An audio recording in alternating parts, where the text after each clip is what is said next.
Buenas noches. Voy a exponer sobre lo que es el goodwill y el crédito mercantil. Básicamente, pues vamos a empezar con una serie de términos clave que es importante para poder conocer a lo que se refiere la exposición de hoy, conjuntamente con un ejercicio que vamos a realizar después.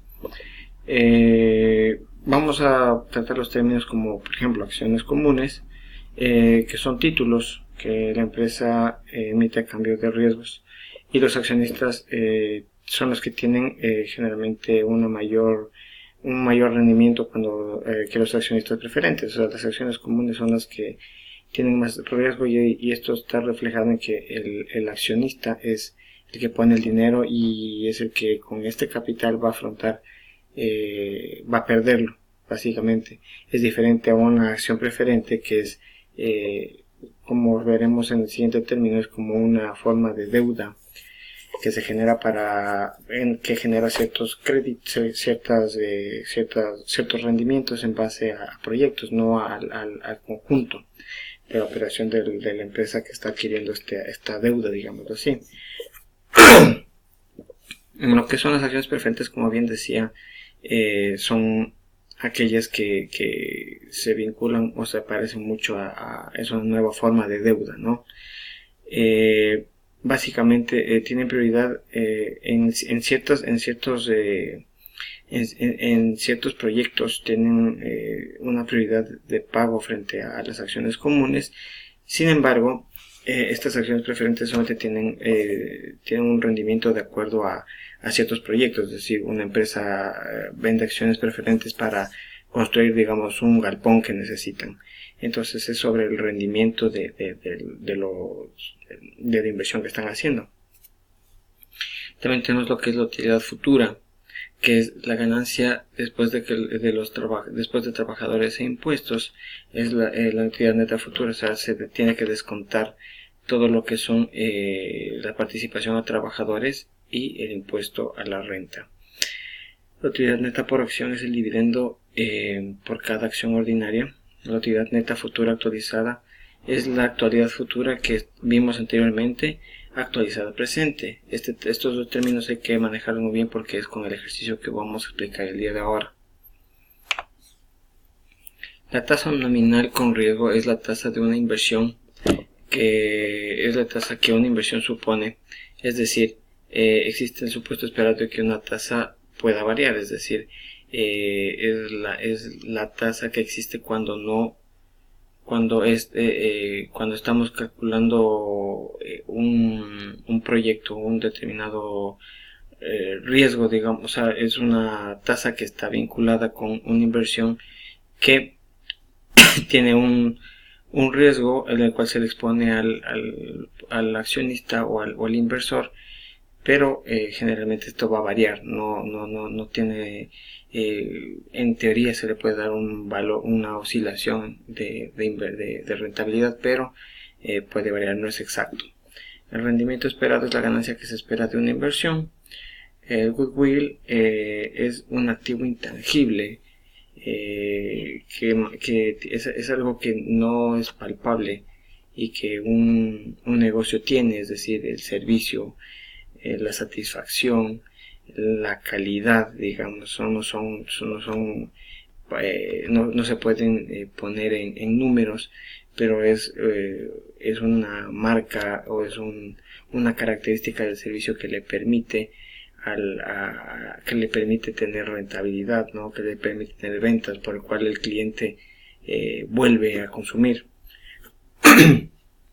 La tasa libre de riesgo es una tasa que no conlleva riesgo. Es decir, es lo que es un valor, que es una inversión que nosotros podríamos hacer en un determinado lugar y en una determinada empresa, y va porque va el porcentaje de rentabilidad que nos ofrecen. Comentábamos en clase que la única, no empresa, sino la única persona o establecimiento o organización que puede asegurar esto es el gobierno de los Estados Unidos. porque dicen que son los mejores pagadores del mundo, es decir, ellos pueden asegurar 100% que se va a pagar. La tasa real es la diferencia entre la inflación y la tasa de riesgo, y la prima de riesgo es un retorno adicional de la inversión. Ahora vamos a explicar el ejercicio de la valoración por métodos de múltiplos. Si bien esta es la plantilla que hemos venido utilizando, yo he adaptado el ejercicio. Si bien hicimos el cálculo al periodo de 10 años, yo lo adapté a lo que son los 9 años. Entonces voy a explicar brevemente cómo se calculó o cómo se llegó a este ejercicio. Como bien, vamos a buscar el valor a los 9 años, ¿no es cierto? Entonces el capital inicial, el capital social son los 8.000, que está dado por está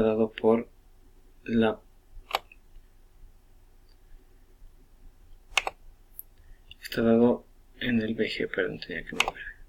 En el BG, que son el capital social, como vemos son todo, se mantiene el capital social, ¿no? Lo que varía son las utilidades retenidas hasta el año 10. Nosotros estamos trabajando en el año 9. Las acciones por las que está compuesta son 500 y se procede a dividir las 8.000 para las 500 y da un valor de acción de 16.000. Ahora bien, como estamos calculando como para el cuarto año en el futuro, que era en este caso en el periodo 9, procedemos a introducir los datos que pertenecen al periodo. En este caso es el ERM en la página 19, perdón, acá en el ERM 19. Perdón. 14, perdón. Entonces, como dije bien,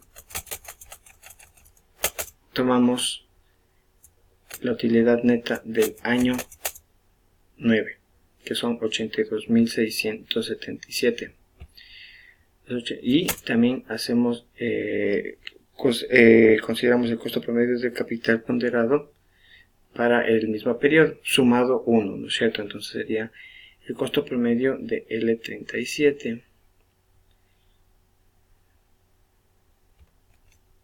¿Dónde está el costo promedio? Déjame ver esto.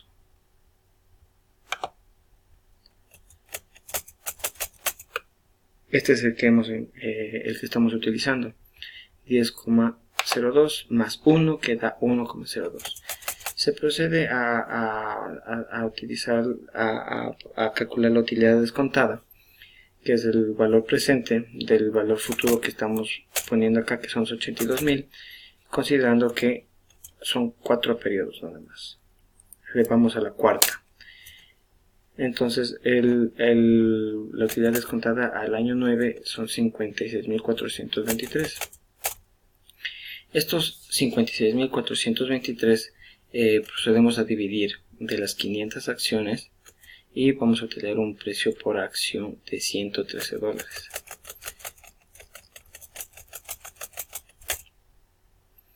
Ahora lo que vamos a hacer es el cálculo del valor de mercado por acción, que se encuentra acá.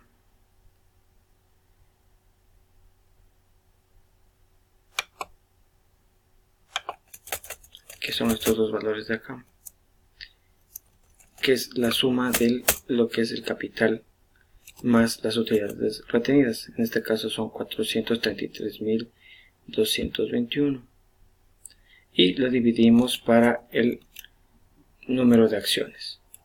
El valor de mercado por acción sería de 866. Esta la dividimos para la utilidad por acción y obtenemos un múltiplo, precio de utilidad.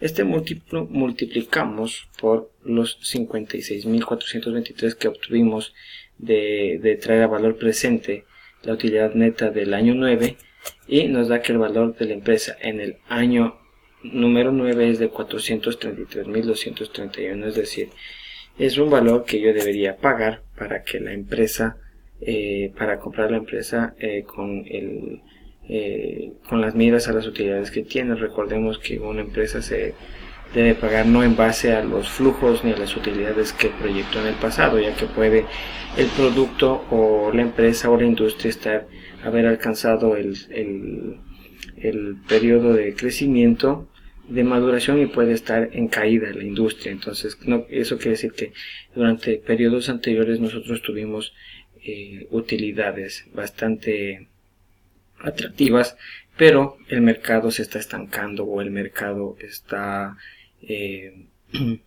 se está sobrepoblando de competidores. Nos toca una menor porción, una menor participación en el mercado. Entonces eso quiere decir que va en declive.